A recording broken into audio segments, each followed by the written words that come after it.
কিছু সংখ্যক লোক, নাম বলতে চাই না, একজন প্রশ্ন করেছেন, যদি সাদ সাহেবকে বাংলাদেশে আসতে দেওয়া না হয় আপনারা কি করবেন? তারা সরকারকে হুমকি দিয়ে বলেছেন, আমরা কি করব সেটা আমরা দেখব। সাদ সাহেবকে যে কোনো মূল্যে বাংলাদেশে আমরা আনব। দ্বিতীয় প্রশ্নের জবাবে তিনি বলেছেন, ইজতেমার প্রথম পর্ব আমরা করব, সরকার যদি না দেয়। একথা বলার পরে সরকারকে হুমকি দিয়ে বলেছেন তারা দেখে নেবে সরকার কিভাবে না দেয়।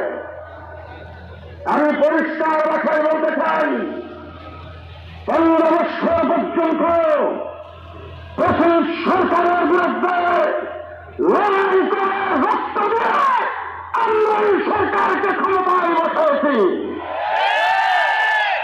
সুতরাং এই সরকারের বিরুদ্ধে কেউ যদি হুমকি দেয়, রক্ত সত্য দেখায়,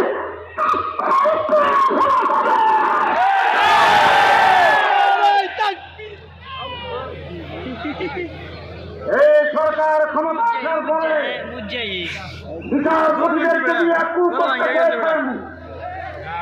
আমরা সত্য জনতাকে উৎসাহ করে দিয়েছি, আনসারদেরকে দিয়ে কূপ করতে চেয়েছেন, নস্বাত করে দিয়েছেন।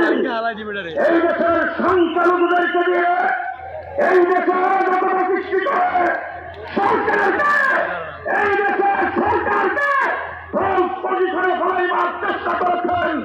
আমরা নস্বাত করে দিয়েছি। বর্তমান সরকারকে বলতে চাই, প্রেসিড সরকারকে পতন ঘটাইবার জন্য যেইভাবে আন্দোলন করেছিলেন আপনাদের সাথে সেইভাবে আছি ইনশাআল্লাহ। সংগ্রামী সাথী বন্ধুগণ, তারা কথাই বলে আমাদের সাথে আলেম আছে।